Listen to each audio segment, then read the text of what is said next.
Welcome back my dear students. आशा है कि आपको मेरी पिछली वीडियो जरूर समझ में आई होगी, जिसमें मैंने आपको पढ़ाया था आपके प्रो सेक्शन का छठा चैप्टर, जिसका नाम दे आर्टिस्ट था, जिसको सिंगा नोया ने लिखा था। ठीक उसी कड़ी को आगे बढ़ाते हुए जाने मन आज मैं आपके साथ लेकर आ गया हूँ आपके प्रो सेक्शन का अगला चैप्टर, जो कि है अ चाइल्ड इज बॉर्न।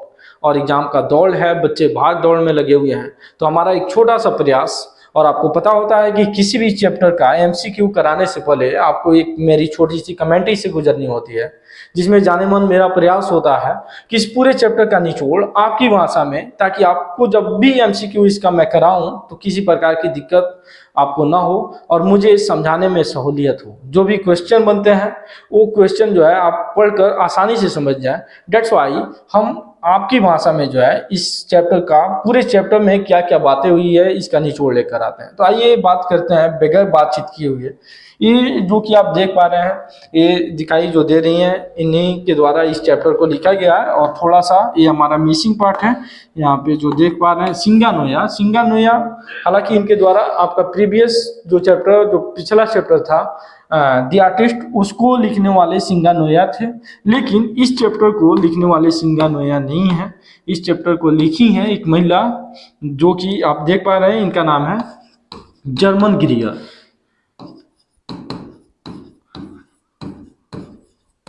जर्मन ग्रियर के द्वारा लिखा हुआ है। तो इस चैप्टर की कमेंट्री की शुरुआत करें उससे पहले आइए हम इंट्रोडक्शन जानते हैं, इनके बारे में कुछ इन्फॉर्मेशन को कलेक्ट करते हैं, उसके बाद आगे बढ़ते हैं। क्योंकि एग्जाम में होता क्या है कि ऑथर से रिलेटेड जो है क्वेश्चन भी बनते हैं। तो आइए इनके बारे में सबसे पहले कुछ जान लेते हैं। ऑथर की इंट्रोडक्शन जानते हैं। ये जो आपके लिए पहला स्लाइड यहाँ पे आप देख सकते हैं, यही जर्मन ग्रियर है। और ये एक बात याद रखेंगे, एक सोशल एसे है, सामाजिक मुद्दे पे इन्होंने लिखा है। आइए कमेंट्री में आपको पता चलेगा ही। सबसे पहले ये जानते हैं, हम थोड़ा सा पेन चेंज कर लेते हैं। यदि पूछा जाएगा कि जर्मन ग्रियर का जन्म कब हुआ था, तो आप याद रखेंगे 29 जनवरी 1939 को। एक ऑस्ट्रेलिया में एक जगह है मेलबोर्न में इनका जन्म हुआ था। किनका? जर्मन ग्रियर का। अच्छा, याद रखिए कोई सन एसबी नहीं दिया गया है कि इनकी मृत्यु कब हुई थी, लेकिन ये 81 यानी 81 साल की उम्र में इनकी मृत्यु हो गई थी। और इसके बारे में भी नहीं दिया हुआ है जो कि जीवन साथी होता है। इनका नाम कुछ ऐसे था, पॉल डोफेउ। हालांकि ये थोड़ा सा मिसिंग पार्ट हमें लग रहा है कि ऐसा कौन जीवन साथी, ऐसा भी हो सकता है। हम तो यहाँ पे ये समझ रहे हैं कि 1968 में शायद इन्होंने शादी किया था और 1973 में तलाक दे दिया था, ये बात हो सकता है। खैर, इसके बारे में दिया ही नहीं है तो भाई हम इतना रिस्क कवर करें क्यों।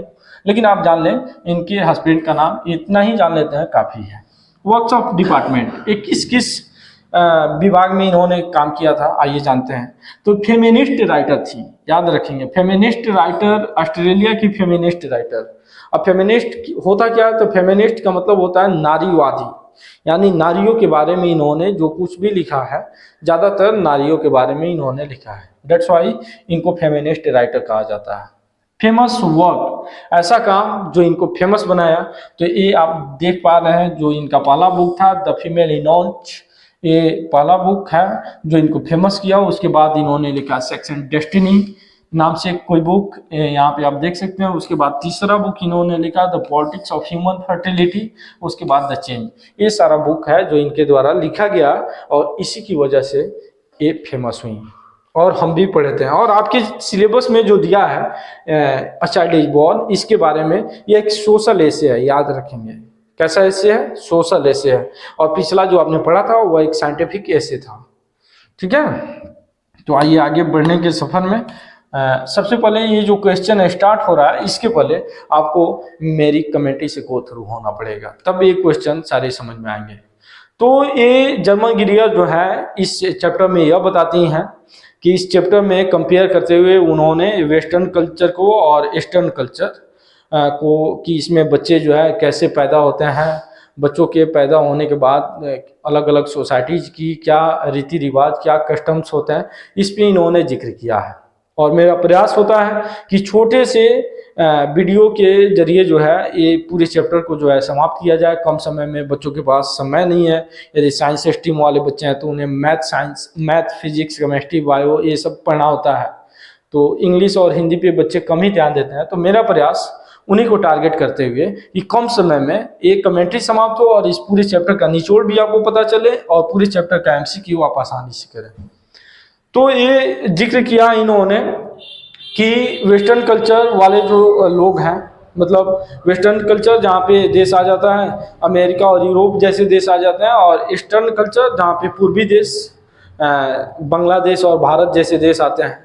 तो इन्होंने जिक्र किया कि भारत जैसे देश और बांग्लादेश जैसे जो पूर्वी सोसाइटीज़ के जो लोग हैं, यहाँ के लोगों में जब बच्चों का जन्म होता है, लोगों के परिवार में जो है बच्चों का जन्म होता है, तो ट्रेडिशनल तरीके से जो है, परंपरागत तरीके से ये जो है नॉन टेक्नोक्रेटिक सोसाइटीज है। यहाँ पे जो है टेक्निकली जो है ये डेवलप सोसाइटीज नहीं है। यहाँ पे बच्चों का जन्म देते हुए ट्रेडिशनल वे में, जहाँ पूरे लोग उसको अटेंड करते हैं, घर में ही बच्चे का जन्म हो जाता है। जहाँ तक जो है डॉक्टर के पास भी, हॉस्पिटल में भी बच्चों को माँ को नहीं ले जाते हैं, उस प्रेग्नेंट वीमेन को, कि आसानी से जो है बच्चे का जन्म हो।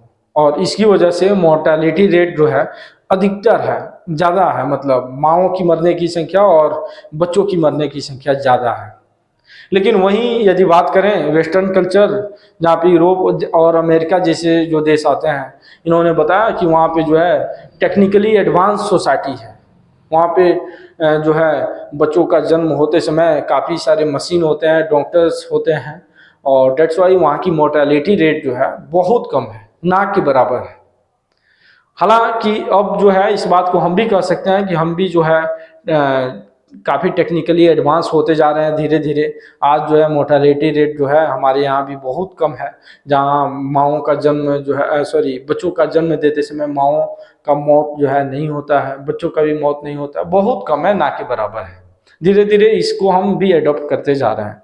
हालांकि ये ऐसे जो है रेलिवेंट नहीं है, लेकिन जब इन्होंने आज के लिए, लेकिन जब इन्होंने लिखा था इस ऐसे को, उस समय के लिए एक यह रेलिवेंट है। आइए बात करते हैं आगे इन्होंने जिक्र किया है कि बांग्लादेश में एक डिवीज़न है, सेलेटी डिवीज़न कोई, जहाँ पे इन्होंने जिक्र किया है कि वहाँ के बच्चे यदि पैदा होते हैं तो आमतौर पे किया जाता है कि माँ को जो है, बच्चे यदि पैदा होने वाले होते हैं तो 3 महीना पहले ही माँ को जो है भेज दिया जाता है उसके मायके, जहाँ पे उनका जो है काफ़ी देखभाल किया जाता है।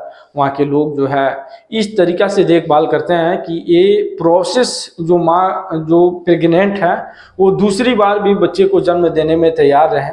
डेट्स वाई इस तरह की बहुत सारी कस्टम्स, रीति रिवाज जो है वहाँ पे किया जाता है, मतलब ऐसा माना जाता है, सेलिब्रेट किया जाता है, इंजॉय किया जाता है, जहाँ पे सभी परिवार के सभी सदस्य लोग जो हैं पूछते हैं क्या खाई हो क्या नहीं खाई हो, ये सारी चीज़ें काफ़ी देखभाल किया जाता है वहाँ पे। और प्राइमरली मतलब मुख्य रूप से जो है हस्बैंड के द्वारा जो है, मतलब जो बच्चे को जन्म देने वाली जो माँ होती है उसका देखभाल जो है मुख्य रूप से उसके हस्बैंड के द्वारा भी किया जाता है, ताकि वो अगली बार भी माँ बनने के लिए तैयार रहे। उसके बाद ये बताती हैं कि जब ये छठे और बच्चे का जब जन्म देती है तो एक सेलिब्रेशन की तरह जो है उसको मनाया जाता है। और उसमें क्या किया जाता है कि उसमें 6 दिन के बाद, जो हमारे यहाँ छठियार ऐसा कुछ बोलते हैं, तो 6 दिन के बाद जो एक नेमिंग सेरेमनी रखा जाता है, जहाँ बच्चे का नामकरण नाम दिया जाता है।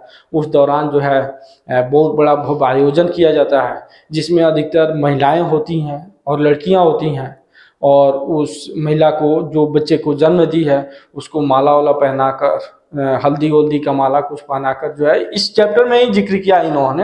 हम इसलिए इन सारे कीवर्ड को यूज कर रहे हैं कि ताकि आप जब भी एमसीक्यू करें तो इसमें ये सारे कीवर्ड जो है आपको काफ़ी आपके लिए हेल्पफुल और फ्रूटफुल रहेंगे। उसमें इन्होंने बताया कि माला वाला पहनाया जाता है और उसमें जो है बच्चे को भी नया कपड़ा पहनाया जाता है और माँ को भी नया कपड़ा पहनाया जाता है और उसको एंजॉय किया जाता है, कुछ पूजा पाठ वगैरह इस तरह की बातें जो है। उसके बाद उसमें खासकर महिलाएं ही होती हैं, उसमें पुरुषों की संख्या ना के बराबर, यदि आते भी हैं तो चले जाते हैं, और रात भर जो है गाना होता है, डांस होता है, ये सारा चीज़ होता है। ये तो इन्होंने बताया बांग्लादेश का एक सिलेटी डिवीज़न है इसके बारे में। उसके बाद इन्होंने बताया कि इंडिया में जो है, भारत में जो है, ये पूर्वी सोसाइटीज़ के जो लोग हैं, इनका एक बुरा बात ये है कि यहाँ पे महिलाओं के जो महिलाओं के बच्चे जो जन्म होते हैं, जो जन्म लेते हैं, उनके नाम से, उन महिलाओं के नाम से अब उन्हें नहीं जाना जाता है, अब जाना जाता है उन बच्चों के नाम से। फॉर एग्जांपल जैसे सुधाकर, तो सुधाकर की माँ, जैसे आपका नाम मान के चलिए प्रियंका है, तो प्रियंका की माँ, ऐसे मतलब जो कि बहुत ही वाहियात बात है, जो कि बहुत ही आउटेजियस है, ये मतलब बताती हैं, गलती बात है। इसको पश्चिमी देश वाले लोग जो है इसे अच्छा नहीं मानते हैं। उसके बाद जो है ये बताती हैं कि यहाँ पे जो है, यदि पूर्वी सोसाइटीज़ के लोग, यदि किसी माँ, यदि कोई लड़की अपने ससुराल जाती है और किसी बच्चे का जन्म खुदा खास नहीं होता है, तो उस को जो है अपने परिवार का हिस्सा ही नहीं माना जाता है। उसके बाद पश्चिमी सभ्यता में इन्होंने बताया कि वहाँ पे कुछ ऐसा नहीं होता है, वहाँ पे मतलब माँ के नाम, बच्चों के नाम से माँ को नहीं जाना जाता है, वहाँ माँ का नाम ही चलता है। ये सारा चीज़ उन्होंने बताया। और ख़ास तौर पे कंपेयर करते हुए इन्होंने ये बताया कि जो पश्चिमी देश वाले लोग हैं, वहाँ पे जो है इस तरह की समस्याएं नहीं हैं। इन्होंने एक पूरा निचोड़ बताया कि क्या कस्टम्स होता है, और मुख्य तौर पे इन्होंने पूर्वी देश के लोगों को, पूर्वी सोसाइटीज़ के लोगों को के बारे में काफ़ी शानदार तरीके से बताया। तो आइए, ये सब रहा एक चैप्टर का निचोड़, जिसमें मैंने आपको प्रयास किया कि इन्होंने क्या क्या बताया है। हालांकि ज़्यादा जो है इन्होंने बताया है पूर्वी सोसाइटीज़ के लोगों के बारे में ही बताया। अब आपके स्क्रीन पे पहला क्वेश्चन तो नहीं है, पहला क्वेश्चन आपके स्क्रीन पे ये देख पा रहे हैं। अब आइए, जब क्वेश्चन करेंगे तो आपको और भी बहुत सारी बातें जो हमने नहीं बताया वो आपको हम बता देंगे। द सेंटेंस, सॉरी पेन को चेंज कर लेते हैं।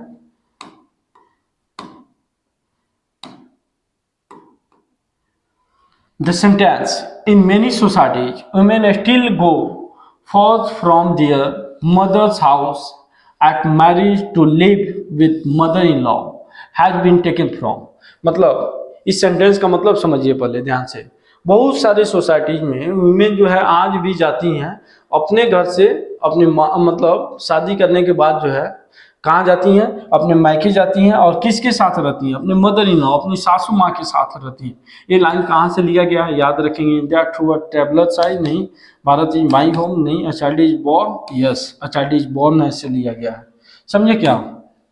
नेक्स्ट क्वेश्चन आपके स्क्रीन पे, the voices of a few women read in warning can not heard. याद रखिएगा, मतलब बहुत सारे लोग यहाँ पूर्वी वाले लोग जो हैं मतलब विरोध करते हैं कि हमें जो है टेक्नोक्रेट नहीं बनना है, उतना डेवलप नहीं होना है, मशीनों को नहीं आने देना है। विरोध इन्होंने किया, बहुत सारी महिलाएं इसका विरोध की। उसके बाद भी इनकी आवाज़ें जो है दब गई। क्या चीज़ की, इन्होंने बताया इनकी आवाज़ें जो है दबा दी गई। क्या चीज़ के लिए, मशीनों की गड़गड़ाहट की आवाज़ में जो है इनकी आवाज़ें क्या हो गई, दब गई। और फाइनली यही हुआ, जैसा कि आप देख पा रहे हैं। The voices of few womens, मतलब कुछ महिलाओं के द्वारा आवाज़ उठाया गया, मतलब वार्निंग, समझ रहे हैं, चेतावनी की आवाज़ जो है उठाया गया, चेतावनी दी गई। कैन नॉट हर्ड, लेकिन सुना नहीं गया। क्यों, जानते हैं, over the problems of the society नहीं, इन द वेस्टर्न टेक्नोलॉजी नहीं, over the humming and throbbing of our machines, यानी मशीनों की गड़गड़ाहट में जो है इनकी आवाज़ को जो है नहीं सुना गया। तो इसका आंसर हो जाएगा, your correct answer would be C. ध्यान रहे। नेक्स्ट क्वेश्चन आपका आपके स्क्रीन पे, on the occasions musical program, sorry ये आपका थर्ड क्वेश्चन है। On the occasion musical program ... the dance party by the male members of the family, by the women and girls। Yes, हमने बताया था ना कि ये जो सेरेमनी जो होता है, जो ओकेजन होता है, जिसमें डांस पार्टी किसके द्वारा किया जाता है, वुमेन के द्वारा और गर्ल्स के द्वारा, इसमें पुरुष शामिल नहीं होते हैं। समझे। Next question, the ceremony is held, ये सेरेमनी जो है कब मनाया जाता है, सॉरी किसके लिए मनाया जाता है, ओनली फॉर बॉयज के लिए, ओनली फॉर गर्ल्स के लिए, नहीं दोनों के लिए मनाया जाता है। बच्चे का जन्म हो तब भी मनाया जाता है, और ये समारोह जो है बच्चे के जन्म पे भी मनाया जाता है और बच्चियों के जन्म पे भी मनाया जाता है। तो आपका आंसर यहाँ पे फॉर बोथ हो जाएगा, समझे क्या। Next question, in Bangladesh children are looked after by the dot dot, मतलब बांग्लादेश में बच्चों का देखभाल कौन करता है। बच्चों का देखभाल याद रखिएगा, हमने इस बात को ऐड नहीं किया था। बच्चों का देखभाल पूरे फैमिली के लोग जो है करते हैं, जिसमें कोई आंटी होती है, कोई बड़ी माँ होती है, कोई छोटी माँ, और बच्चे को तालाब से मतलब स्नान कराना, उसके बाद जो है परियों की कहानी सुनाना। कुछ आंट ऐसी होती हैं जो परियों की कहानी सुनाती हैं, जिसे रूप थौका कहते हैं, आइएगा तो इसमें मिलेगा। तो बांग्लादेश में बच्चों का देखभाल किसके द्वारा किया जाता है, फादर ओनली नहीं, मदर ओनली नहीं, होल फैमिली, यानी पूरे परिवार के द्वारा इसका देखभाल किया जाता है। Correct answer would be whole family. आगे बढ़े ओके। नेक्स्ट क्वेश्चन आप देख पा रहे हैं, हुआ the written a child is born, किसने लिखा था अ चाइल्ड इज बॉर्न को, बर्ट्रैंड रसल ने, नहीं भाई, सिंगानोया ने, नहीं, जर्मन ग्रियर, यस। और आपके लिए क्वेश्चन है, बर्ट्रैंड रसल के द्वारा क्या लिखा गया था, आप कमेंट करके जरूर बताएं। Next question, during pregnancy the best place for the women is dot dot, उन्होंने बताया था कि बहुत सारी सोसाइटीज में मतलब महिलाओं को जो है, जब महिलाएं प्रेग्नेंट होती हैं तो उन्हें भेज दिया जाता है कहाँ पे, उनके मायके भेज दिया जाता है देखभाल के लिए। तो याद रखिएगा, प्रेगनेंसी के दौरान बेस्ट प्लेस क्या होता है, अच्छा जगह होटल होता है, नहीं, in laws family, her mother's family, yes, mother's की फैमिली मतलब माँ का जो घर होता है वहां पे भेज दिया जाता है, किनको, प्रेग्नेंट वीमेन को। नेक्स्ट क्वेश्चन आपके स्क्रीन पे, during pregnancy women prefer her mother's house because, याद रखिएगा प्रेगनेंसी के दौरान वो वीमेन जो प्रेग्नेंट होती हैं क्या प्रेफर करती हैं, कहाँ रहना प्रेफर करती हैं, अपने माँ के घर। क्यों, क्योंकि यहाँ पे इन्हें सी गेट्स प्रॉपर केयर देयर, यहाँ पे इन्हें क्या मिलता है, प्रॉपर ध्यान इन पे दिया जाता है, दैट्स वाई ये पसंद करती हैं अपने मायके जाना। व्हेन बेबी इज बॉर्न, आज भी बहुत सारी सोसाइटीज में ये जो है चल रहा है। व्हेन बेबी इज बॉर्न, जब बच्चा जन्म होता है, it is an occasion of Joy for dot dot, ये जो है जब बच्चा का जन्म होता है तो ये क्या चीज का ओकेजन हो जाता है, खुशियों का त्योहार हो जाता है, किसके लिए, माँ के लिए, फादर के लिए, स्टैंड के लिए, the whole family, yes, whole family के लिए। एक बच्चे का पालन पोषण जो है पूरे फैमिली के द्वारा किया जाता है, और तो खुशी भी जो है पूरे फैमिली के लिए, ये उत्सव जो है पूरे फैमिली के लिए होता है, yes. Next, the naming ceremony bad है, प्यारा है, अच्छा बात है, स्ट्रेंज फ्रीडम देयर है, नन ऑफ दीज है, बताइए। हमको लगता है कि बैड तो है नहीं, लवली है, प्यारा है, मतलब अच्छा है, जो नेम जिसमें बच्चों का नाम उम रखा जाता है, समझे क्या, जो हम लोगों के यहाँ क्या बोला जाता है इसको, छठियार कुछ ऐसे बोला जाता है। आप बताइए, आपका नाम ऐसे ही रखा गया होगा बच्चे। Next question, the naming ceremony is head when the baby is dot dot days, कितने दिन का जब बच्चा हो जाता है, 7 डेज का जब बच्चा हो जाता है तो उसका नाम रखा जाता है, समझे क्या। नेक्स्ट क्वेश्चन बच्चे, नेक्स्ट क्वेश्चन आप देख सकते हैं यहाँ पे, new clothes are bought for, किसके लिए खरीदा जाता है, द बेबी के लिए, द मदर के लिए, बोथ, दोनों के लिए खरीदा जाता है, याद रखेंगे इसको। नेक्स्ट क्वेश्चन आपके स्क्रीन पे, in traditional births infant and mothers mortality is, याद रखिएगा ट्रेडिशनल बर्थ में जो है मतलब परंपरागत तरीके से जो जन्म दिया जाता है बच्चों को, उसमें बच्चों को और माओं का मरने का रेट जो है क्या है, बहुत ज़्यादा है, ग्रेटर है, याद रखिए बहुत ज़्यादा है, ग्रेटर है। इन traditional society a pregnant women is primarily supported by, मतलब मुख्य रूप से परंपरागत सोसाइटी में जो है प्रेग्नेंट वुमेन को मुख्य रूप से कौन सपोर्ट करता है, हस्बैंड करता है, other members of the society, none of these, याद रखिएगा मतलब मुख्य रूप से हस्बैंड के द्वारा देखभाल किया जाता है, किस फॉक नहीं, अदर मेंबर्स ऑफ सोसाइटी नहीं, ये हस्बैंड के द्वारा किया जाता है, हमने जिक्र किया ही था उसमें। Next question, in traditional 15 number, in traditional society a woman lose her own name and is known as the mother of her first born child but the west regard it is dot dot good beneficial outrageous. याद रखिएगा, इसको भद्दा माना जाता है। कहाँ के लोग इसे भद्दा मानते हैं? पश्चिम के लोग जो है, पश्चिम यूरोपीय देश वाले, अमेरिका वाले इसे भद्दा मानते हैं। हमने मेंशन किया ही था कि एक बच्चे का जब जन्म हो जाता है तो उस माँ को उस बच्चे के नाम से जाना जाता है। जैसे मैंने बताया था ना अभी अभी, सुधाकर की माँ, प्रियंका की माँ, ये वो, ये सारी बातें याद रखिए। Next question, Germaine Greer was born in, याद रखिएगा कब पैदा हुई थी भाई? 1939 में पैदा हुई थी। ये तो बात ये आपको याद करना ही है। Next question, Germaine Greer was educated in, कहाँ एजुकेट हुई थी? तो ये ऑस्ट्रेलिया में ही एजुकेट हुई थी। ठीक है। नेक्स्ट क्वेश्चन आपके स्क्रीन पे, traditional method of child birth is expected dot dot fearfully dangerously culturally and collectively. याद रखिएगा, यहाँ पे इसका आंसर हो जाएगा कल्चरली, मतलब जो कल्चर इनका बताया गया था पुराने लोगों के द्वारा वैसे ही, कोई मशीन वशीन का इस्तेमाल नहीं होता है और वहाँ पे सभी लोग क्या होते हैं, एकत्रित होते हैं। समझे क्या? जो कि सही नहीं है, आज नहीं हो रहा है ऐसा। Germaine Greer has written the lesson, किस पाठ को इन्होंने लिखा है? चाइल्ड इज बॉर्न को। यस, चाइल्ड इज बॉर्न को इन्होंने लिखा है।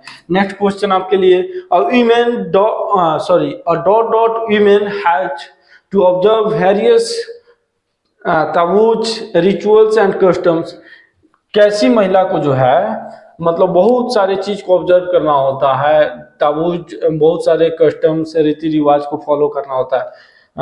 काली महिला को नहीं, प्रेग्नेंट महिला को, इसमें प्रेग्नेंट महिला के बारे में जो माला वाला पहनना होता है, कुछ बचना होता है कि ऐसे नहीं करना है, ये नहीं करना, वो नहीं करना, ये सारी चीज़ें होती है इसमें। ठीक है। नेक्स्ट क्वेश्चन, बहुत सारे सोसाइटी में तो ऐसे होता है कि एक प्रेग्नेंट महिला यदि जा रही होती है किसी बस या ट्रेन में, तो वहाँ के पुरुष जो है उस महिला को जो है रक्षा करने के लिए जो है अपना सीट छोड़ देते हैं, बैठाते हैं। ऐसा आज भी होता है, हम लोग भी करते हैं ऐसा। ठीक है। Next question, Germaine Greer is a famous dot dot feminist writer. याद रखिएगा, फेमिनिस्ट राइटर थी, नारीवादी। डॉट डॉट इन बांग्लादेश रुक ठोका इज अ काइंड ऑफ, याद रखिएगा, रुक ठोका जो बच्चों को सुनाया जाता है, ये फेरी टेल्स होता है, यानी परियों की कहानी होती है जिसमें बच्चों को सुनाया जाता है और बच्चे काफ़ी शानदार तरीके से सुनते भी हैं। Generally a pregnant women is sent to her dot dot home for child birth. Generally आमतौर पे जो है प्रेग्नेंट वुमेन को भेज दिया जाता है। कहाँ पे भेज दिया जाता है? पेरेंट्स के घर भेज दिया जाता है। यस, पेरेंट्स के घर ही भेजा जाता है, पेरेंट्स के घर ही भेजा। Correct answer would B A. Next question, ये आपको दिख रहा है, in the dot dot the husband wife do enjoy more freedom and individuality. याद रखिएगा, नॉर्थ साउथ ईस्ट वेस्ट, यानी वेस्ट के लोग जो है, मतलब क्या है, वेस्ट के हस्बैंड और वाइफ जो है काफ़ी इंजॉय करते हैं अपने व्यक्तित्व का जो है काफ़ी इंजॉय करते हैं, कुछ ऐसा बात है। नेक्स्ट क्वेश्चन आपके स्क्रीन पे, dot dot women visit her mother house during pregnancy. कहाँ की महिलाएं जो है अपने मदर्स के घर चली जाती हैं ड्यूरिंग प्रेगनेंसी, मतलब बच्चे को जन्म जब देना होता है। तो याद रखिएगा, अफ्रीका की बात तो हुई ही नहीं है इसमें, अफ्रीका की बात नहीं हुई है जाने मन, इंडिया की बात हुई है। यस, इंडिया की बात हुई है इसमें, याद रखिएगा। Next question, in dot dot children under the age of 5 और 6 are looked after by the whole family. याद रखिएगा, यहाँ इंडिया जो है, इंडिया बांग्लादेश ये दोनों होना चाहिए यहाँ पे। इंडिया और बांग्लादेश, मतलब पूर्वी में जो है हम लोग आते हैं इंडिया और बांग्लादेश, और यहाँ पे इस तरह का आंसर नहीं होगा, ए प्लस बी देगा, इस तरह कुछ करके ए प्लस बी देगा, उसको आप टिक कीजिएगा, यहाँ पे दोनों हो जाएगा। इंडिया और बांग्लादेश के जो बच्चे 5 और 6 साल के होते हैं उनका देखभाल पूरी परिवार के द्वारा की जाती है, याद रखिएगा। जहाँ पे मम्मी, बड़ी मम्मी, छोटी मम्मी, आंटी, ये सारे लोग होते हैं। नेक्स्ट क्वेश्चन, सिलेटी वुमेन, हमने बताया था ना कि बांग्लादेश का एक डिवीजन है, एक जगह है Sylheti woman, and her child are given new dress on the dot dot day of the birth, 5th day, 6th day, 7th day, याद रखिएगा 7वें दिन जो होता है ये लोग नया नया कपड़ा पहनते हैं। तो जाने मन मेरा पूरा प्रयास रहा कि इस पूरे चैप्टर का निचोड़ आपको बताऊं, और ये था टॉप 28 पे MCQ क्वेश्चन, और यदि आप इसको कंप्लीट करते हैं तो याद रहे इसी से एग्जाम में क्वेश्चन बनेंगे। और जो भी क्वेश्चन आप देखें आप बताइए कमेंट करके कि आपको समझ में आया था कि नहीं। क्वेश्चन समझ में आया था, जानते हैं क्यों? क्योंकि आपने मेरी कमेंट्री को ध्यान से सुना था। तो आइए मिलते हैं अगले चैप्टर में अगली कमेंट्री के साथ, तब तक के लिए हम लेते हैं विदा। जय हिंद।